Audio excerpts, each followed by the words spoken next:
ажилдаа нэвтрүүлнэ гэж илэрхийллээ. Ингэж маргаашийн томоохон үйлдвэрийн орон амжилттай байгуулагдаж байна.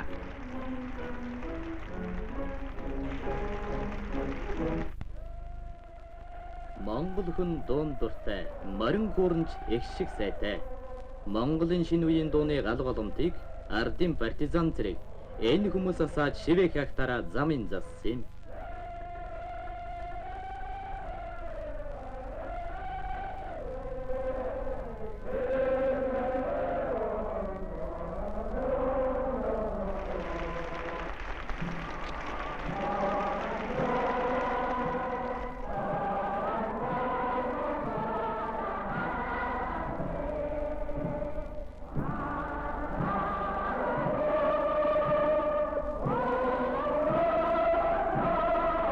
Ардынхаа их шиг сайхан дууны өв уламжлал дээр шинэ утга санаагаар хөгжсөн шинэ цагийн дуу ариун баялаг самтай болжээ.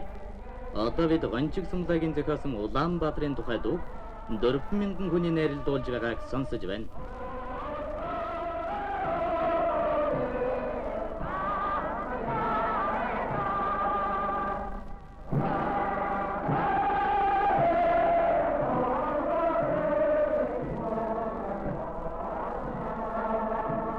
Ингэж Улаанбаатар танхуудаа зохиогдож байгаа дууны баярт зуугийн ихэнхийг насалсан 6 дэх таягтнаас аваад 10-ын хагасгч наслаагүй өсвөрийн дуучид хүртэл сүм адил оролцлоо.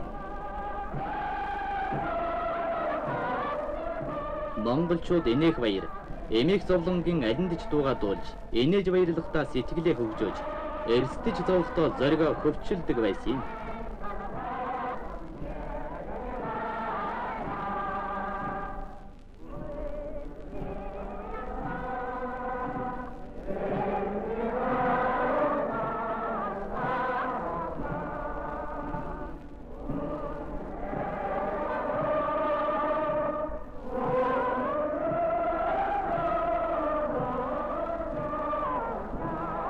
Дууны баяр нь дууг бүх нийтийн хүртэл болгон улам дэлгэрүүлэх хэрэгт сайн эхлэлт боллоо.